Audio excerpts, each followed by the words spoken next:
Here we go. Hello, everybody. Kate here. I'm a bariatric PA, physician assistant, and health coach at Banana Bariatrics. And we have Dr. Connie Stapleton, who is an amazing psychologist in the bariatric community. And we're going to be doing some fun stuff. We are going to be talking on a couple of topics over the next couple of months. And so we just wanted to chit chat and to include you in the conversation and just to share everything that we're up to so you can maximize all the resources at your disposal. So hi, Connie. Thanks for being here. Kate. Is this the best thing ever? Best thing That ever. we get to collaborate and cooperate and reach so many people. So yes. excited about this. I'm so excited. I love your energy and all of the advice that you give. It's so powerful and actionable, and you come from a place of such genuine passion for serving the weight loss surgery community. So you always have great things to share. Thanks. I am passionate about it. And when I first met you, the first time I met you, I'm like, wow, where did she come from?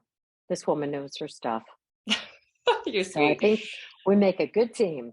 We do make a good team. And I wanted to talk about learning how to prioritize our needs. So that was the first topic I wanted to bring to our communities and our patients, and just why that's important. I think you and I both can kind of relate to being a woman and mother and how we can give to everybody all the time. And sometimes it leaves us totally exhausted. And so just touching upon why it's important to just make your own needs a priority. Absolutely. We're not only, the culture we live in is so expectant of us to take care of a lot of things. Now, there's been a lot of progress, right? I've got a really great husband who helps out. My kids have great spouses but man, there's a ways to go, right? We're still the nurturing gender in a lot of ways when it comes to child rearing and when we have patients, I think our approach to them is oftentimes a much more nurturing one. And whatever your job is, women tend to put it all into everything they do, and therefore ignoring their own health needs a lot of times. Oh, yeah. I hear it all the time in clinic too, where women are exhausted and their kids are keeping them up all night because they're sick and then they're not sleeping. And then it just throws off their entire schedule. And so their needs can always be last. Or perfect example the other day, when you don't have any time dedicated to yourself in the day. So every interruption becomes your priority. Someone calls, you sit down for the first time to do your workout, right? Or read a book or do something for you, go out for a walk. And then someone calls, and then all of a sudden you're answering that call, and 40 minutes later, there goes your window to take care of yourself. Exactly. And so I think a lot of what has to happen here is an unlearning and then a relearning. Unlearning the way we've always tended to do it, and relearning that if we don't put ourselves in the prioritization at some point higher than where it's been, nothing will really change. And so we have to change the thinking about that and give ourselves permission to value our own needs to a higher degree.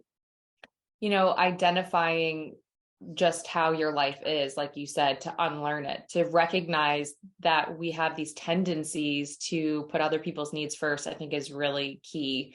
And so for those listening that just need to hear that, like, are you even just aware, or you're just so busy and you're just in your day to day, you don't even realize it. And then at the end of the day, you're exhausted and you're thinking shame and guilt that you didn't get all these things done, when in reality, it's, recognizing and unlearning the decisions we're making to say yes to other people and learning how to say yes back to ourselves. Because as we were saying, when you say yes to the person calling you on the phone, you're saying no to that time for yourself.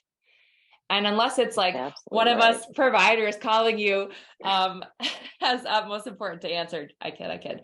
But I mean, it's usually not an emergency, right? Like you Yeah, can wait. They can wait. That conversation can wait. It's okay to hit that automatic reply and relearning. Okay, so what does that look like? How do we free up time and prioritize time? Which last thing I'll say is choosing time for yourself is not selfish.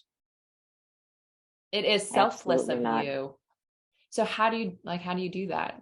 What's Well, realistic? I think what's realistic is to take that head knowledge. And one of the ways I think society has progressed is there's a lot of talk about this now. There's a lot of talk about you really need to take time for yourself and make time for yourself. So I think that in it itself is a positive. We hear it more often than we used to. But there's a difference between hearing it and understanding it on an intellectual level. Yeah, yeah, yeah, I know, I get it. It's more, and following through is a different thing. So sometimes it's important to have somebody who's going to do this with you or help you practice the skills to say, I know that this is important. I will tend to it after my exercise. And one of the things that I learned in the process of doing myself as a younger woman, because I was in a PhD program, and back when I was in school, it was in class, right? We were not virtual. So it was all day in the PhD program. I had 3 children that were involved in sports and in school, and they were in elementary school. And I had a husband who was very helpful, but I also knew that if I didn't carve out time for my own exercise, that I was going to lose my mind, because exercise to me is not just about physiology, it's about my mind. And so what I learned and what I hope I can instill for others is that learning to carve out that time for yourself will make you better at the other things that you do. It'll give you more self-respect. It'll give you more physical energy if you take time to exercise. It'll give you more clout in terms of you being an example to your friends and to your children. And we want to pass this lesson on. So I would take time to walk. If I had to take my study cards along with me and go to the track, I would Mm-hmm. do that. And then as my kids got older, I had a treadmill in my house, and I would say, unless the house is burning down, don't you dare come in here, because this is my time for me. And then I would watch absolute trash on television by Oh yeah, myself for an hour. But taking it to the level of implementation, thinking is one thing, doing is for another. sure. So maybe having support. What are your go-tos for getting the support to do that, to take the time for yourself? Oh yeah. And it's all about refilling your cup. And that is so important because if you're a giving person, you can't give from an empty cup. We've talked about this a lot. And it's for other people, it's important for you to be recharged. And if you don't get support back from people like your spouse, you don't need anyone else's permission to have this time. You don't need anybody else's support because you know the value of how important it is. Now, with that said, how can you be, because I'm a multitasker, an efficient person at my core. So how can I still be a great mom, right? I've got a little kid, and not substitute that quality time that might be limited with my kid, so how can I be more efficient, right? So mine's little, but can I do a workout, a mommy and me workout? She's having a blast. There's 25 pounds lugging around, right? If your kids are older, like you said, how can you make this more into like a lifestyle change in the family dynamic where maybe you bring your kids with you to go do the workout class and you do it from a place of fun, right? For you, it's watching the trash TV. That's fun. That will encourage you to go back because it is offloading everything. Or if you don't have kids, how can you be efficient with your time? Get in the car, and when you're commuting back and forth to work, use that time to listen to, it doesn't have to be expensive. Put a podcast on that's Right. affirmational or meditative, or listen to calming music, or don't listen to anything and let it just be quiet and be unavailable. Do not disturb, airplane mode for your commute, and just let that be your time. So I think we're also getting to non-food hobbies of how to kind of recharge, because oftentimes without a plan, without being aware of our lack of time for ourselves, we go to the fridge and we feel better because the food, the carbs, make us feel better. So Right. having non-food hobbies can really help, just make you feel better, get that time back and those needs back. Let me tell you a story. And time goes so fast, right? And so now you have a little one, and everybody's so, people are so busy, and we got to take care of all these people and these things. Well, when my kids were young, and we had zero money, there was no joining a gym for me, right?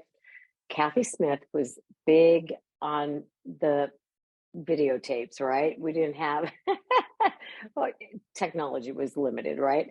But my little girls, when they were like 3, 4, 5, 6 years old, man, they would put on their little leotards and we would do Kathy Smith together. And I swear to God, those girls still talk about the Kathy Smith tapes. And she's still making some of those exercise tapes. But that habit that I engaged in and incorporated my kids, my girls are in their 30s now. They are super active. They have young children. They have full-time jobs. And by God, they are at Burn Boot Camp 5 days a week Oh, because wow. it's a priority to them, because they Mm-hmm. learned that from me.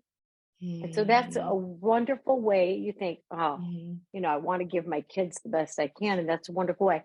And I love how you said include them, because a lot of times after a person has weight loss surgery or loses weight through medical weight loss, they become more active, right? They start doing Mm-hmm. things that they've wanted to do for a long time. And those children Mm-hmm. that have been part of their life and so close at hand all of a sudden feel really left out, because now you're busy and active and you're doing things, and they just feel lost sometimes. So incorporating Mm-hmm. them in, let's go to the track. You ride your bike, I'll walk. Let's go Mm-hmm. together. I love that you said that. I think that is super, super important. So anyway, back onto the non-food hobbies and fun. Absolutely critical too. Well, and also just being outside can be a great way to clear your mind, right? I was just talking with a patient about this, works night shifts. Okay. Wakes up, gets home from work at 3 o'clock in the morning. Okay. Goes to sleep, wakes up at 11:30. And what we talked about is that 11:30 ended up being a really great time to just go outside, because what was happening was, after your shift, and this could be day shift, right? At the end of the day, you're exhausted. Okay. You could have the gym membership and you're blowing your money every month, driving by the gym, feeling guilty that you should be there. You could even have your shoes out and you could set yourself up for success. But if you're exhausted at the end of the day, none of that matters, right? Because it's too much of a barrier to overcome. So I added that into a patient that was working a night shift, so even more tired. So I said to this patient, I said, listen, you wake up, you're full of energy, right? That's the start. What do? Well, she goes and gets something out of the fridge. I said, before you go to the fridge, I want you to go get the mail or go walk out to the end of the driveway and back. That's all you have to do. It doesn't have to be an exercise. Just get outside, get some sunlight. And in doing so, then she was struggling with her protein intake. So I said, take your protein shake with you, or whatever protein looks like, your protein snack, and do it at the same time. You're stacking your wins.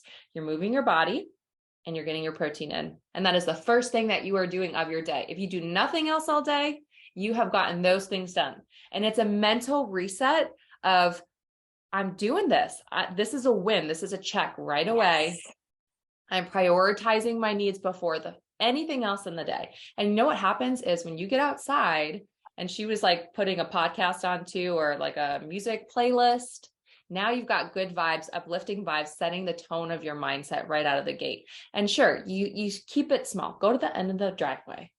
And then the Yes. next day you're going to say, you know what? I kind of feel, now that I'm outside, because the hardest part is just getting outside. Now that I'm outside, maybe I'll just walk down the street a little bit. Maybe I'll go up that little hill a little bit. And before you know it, you're just doing it every single morning. It's a habit. And then from there, you build up the intensity. And then it's like, use those times to give yourself a pat on the back and to have that win right away. That is your time. And that's a perfect way to prioritize your needs. I agree. And I love that you talked about just doing a little bit, because I think sometimes the expectations that we put on ourselves, it's like, okay, now I have to go become a marathon runner. No, walking to the end of the Mhm. driveway and getting that mail is a huge win. And I Mhm. so reinforce what you said about that's a win for today. That's a win. Mhm. Check those wins, because that you build self-efficacy, that belief that Yeah. I think I can, which is lacking in so many people after they've felt like they've failed for so many times. Yeah. So manage the expectations. It's like, let's get some little wins, even if it's putting on those tennis shoes the minute you get home, or Yeah. putting on the tennis shoes before you leave the office, so that when you get home, you walk to the mailbox first thing in the morning, right? Yeah. Make that bed, because it gets you in that I've just Mhm. done something already kind of mindset. Great examples, Kate, and I Small am with you wins. 1000%. And it doesn't Yeah. have to be movement. It could be reading. It could be reading a book. And actually, speaking of reading books, we have a great book challenge coming up. So we are doing a 500 book challenge. This was inspired by my daughter. We went to the library and they were doing 1,000 books before kindergarten. I know I was already telling you about this. Oh, I love it. And you get little teddy bears along the way. I said, well, you know what? We got a lot of readers inside these bariatric communities of ours. So I said, why don't we just do a community-based book challenge? And along the way, we'll have some fun with it. So have some raffles and some prizes and some books. But it's a great non-food hobby to just reinvest in yourself and your needs that doesn't require even putting on sneakers. And you could read a couple pages and that's your win that you check off for the day. So of course, how can I mention a book challenge without mentioning your book that I have here? So Oh, tell us about your book, Eat It Up. I love that book. And it's really time for an updated version of that, because I wrote that probably going on, I don't know, 12 or 15 years ago. And it was such a work of passion for me. And it's about the fact that our lives change in every area when we make a significant change, whether it's weight loss or move across the country or whatever. And we need to pay more to attention to more than just our physical health, because what people find is when they go through significant changes is that your relationships change, right? Mhm. Your relationship with friends, peers, partners, children, coworkers, your relationship with yourself, your relationship with food. So Mhm. all of those things change, as do your priorities, right? And so you need to tend to all the different areas of your life, as Mhm. opposed to just making this about your body, because you're a whole person. You can't Mhm. separate your physical self from your emotional self, from your relationship self. So, Eat It Up is about looking at growth as a whole person while you're improving your physical health. And I love that book. It's just kind of like my baby. Well, for those who have not read it, go ahead and support Dr. Stapleton and her amazing book and prioritize your own needs, right? It's time for that. It is selfless to be selfish, right? It is selfless to be selfish. How much time do we have? As much time as you would like. Okay, I want to bring up two sort of unpopular things that people don't like to hear, but we're going to turn them around and make them very positive. Okay. Sometimes when people say, I'm a people pleaser, I like doing things for other people, I get a lot of joy out of doing for other people. To which I say, that is a great thing. That's one of the things people love about you. And you wouldn't want to let that part of you go, right? So Mhm. that natural part of you that's a people pleaser and gets a lot of joy out of doing things for other people, we're going to hang on to that. Is there maybe a part of that that you say, I like doing things for other people because there's a secondary gain for you? In other words, sometimes I do so much for other people, I secretly have a little bit of resentment, but I do it anyway because I feel included. I Mhm. feel liked. I feel like I fit in and like I belong. And for a lot of the people we work with, they felt very isolated. The disease of obesity is very isolating. right? And people feel like Mhm. they're left out a lot and looked at differently.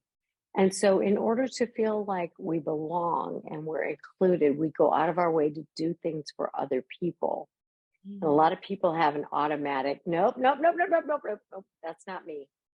But I would encourage you to just dig a little deeper to see if there's a part of you that goes out of your way. And the keys are, if you're feeling like nobody does this for me, I do this for so many people. If you have any resentment attached to your doing, there might be a part of you that's doing it for not so altruistic reasons. Not that that isn't a part of you. I believe that it is. But we also Mhm. need to look a little bit deeper and say, am I exhausting myself for other people? Because if I don't, I might feel lonely. And then we can talk about that and say, okay, how can you fit in without burning yourself out? How can you feel like you have people with whom you are comfortable and fit in without you destroying or damaging a part of yourself and not getting what you need? So that's something to look at. And as a psychologist, I can't just overlook that, right? Mhm. Well, I think buying yourself that time by saying maybe when you're put on the spot and you're a people pleaser and the knee jerk is, yeah, sure, I can do it. Even though after you're like, ah, like, I don't, how am I going to Yes. do that? Like, why did I just say yes to that? Foot in mouth, saying maybe. Thank you so much. I'm so flattered that you thought of me. That was so sweet. Blah, blah, blah, blah. But let me think about it. Let me get back to you. Great. So you're not in, you're not out, but you're giving yourself, you're relieving the pressure. You're giving yourself the time to think about why you would say yes in order to just make a dedicated decision one way or the other. Is it in alignment with your needs and the time that you need to take care of your health and other people? Or is it going to drain you? What's the benefit, right? What's deeper? So, how often do we just hit pause and just give ourselves a break to think about stuff? You know, And that's a and that's great the skill to learn. It and that's really the is. And I beauty love how of you just like, said, yeah, yeah. I mean, I because just need to think sometimes about this.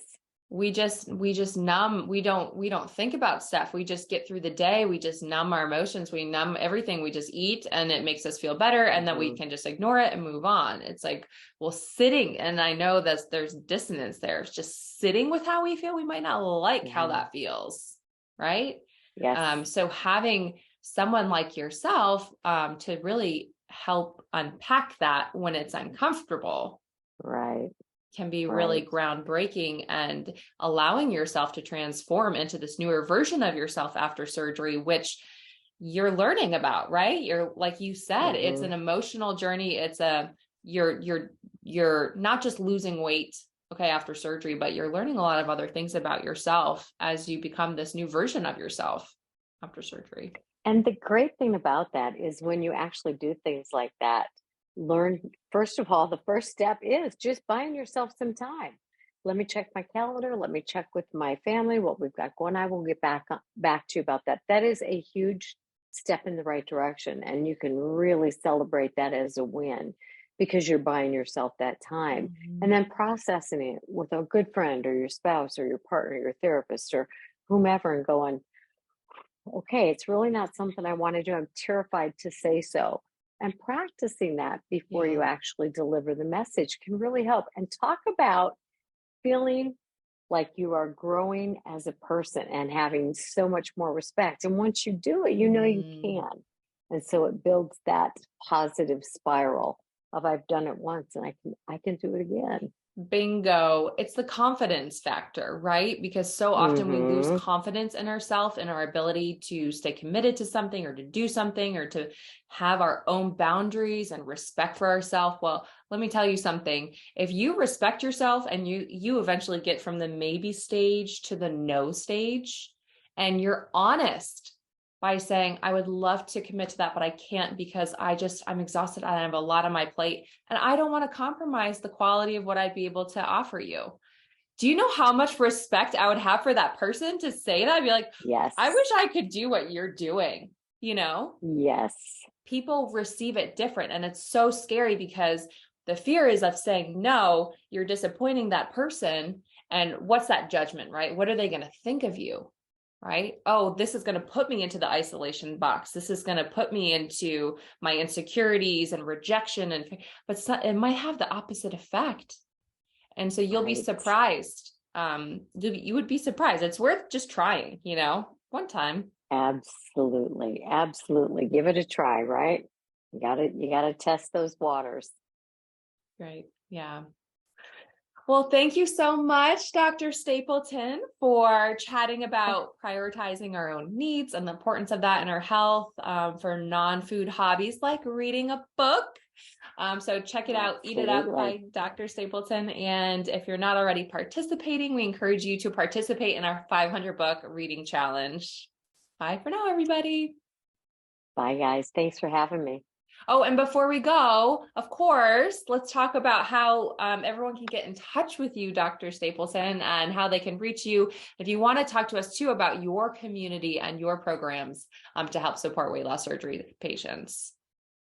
Yes, you and I both have beautiful communities of support, and they don't overlap. They just build off of each other. So I have a Yeah. couple of things. One is called Bariatric Care, because in my experience, those first couple of years, the honeymoon period, people seem to maintain more motivation and that weight is coming off. It's later on down the road, and I know that you have a passion for this area too, but having some education about these things that are sticking points that lead back to the unhealthy habits, right?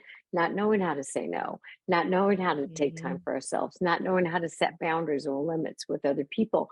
We have to Yeah. learn those skills in order not to resort back to old habits, especially like emotional eating. You get stressed out, Mhm. you turn to food. Well, what can you do instead of turning to food? Learning coping skills. So bariatric care Mhm. incorporates movement. It incorporates a chef who does a video every month about cooking. I talk to a dietitian every month. I talk to psychological issues every month, and I work with a marriage and family Mhm. therapist. And we talk about relationship things every month. So it's a lot of information to help you continue to educate yourself and make better decisions. Everything will support healthier eating when you're feeling better about yourself. I love that. It's very comprehensive and looking at this journey as a lifelong journey. There's up seasons, there's down seasons, but you're providing so many great resources and, facilitators and providers to help just be that hand to hold throughout the whole part of the Absolutely. journey. Great. Absolutely. Everyone can check out Bariatric Care. We'll get all the links tied on here as well. And thank you for being here, Dr. Stapleton. And thank you for everybody for listening. One more thing. Here we go. We're never going to get off of here. Tell me about the banana program so that when I use these videos in bariatric care, everybody will know about your program. Absolutely. So Banana Bariatrics is a virtual online support group led by myself. I'm a bariatric physician assistant, but I'm really just a facilitator. I help veteran patients who are struggling with regain or general issues after surgery just get back on track. And so we've got all kinds of stuff online in terms of similar courses, weekly support groups, all that kind of stuff. But it's really a small and intimate community of patients. And it's really about fostering a close-knit family style community of friends who get it and who just want to be your cheerleader and help you back. Because honestly, it's a lifelong journey. And the last thing you want to feel is like no one cares, or even that you're giving up on yourself. And that couldn't be further from the truth. So for those watching and listening that are struggling, do not struggle in solitude. There is support for you in a positive way. And that's with Banana Bariatrics. So thanks for And I asking. love that. I love that idea of a small, intimate Mhm. community where you can really be real Oh and yeah. have people that you can process these things with. I love the work that you're doing. Safe place, not another. I mean, we love Facebook groups. We're on Facebook groups, but everyone knows that it can get nasty sometimes. And that is like number one rule in Banana is like we are family and it's positive vibes only. So definitely a safe place to be vulnerable and to open up. Absolutely. Beautiful. Thank you. You're welcome. All right, everybody, have a great day. Thanks for watching and thanks for listening.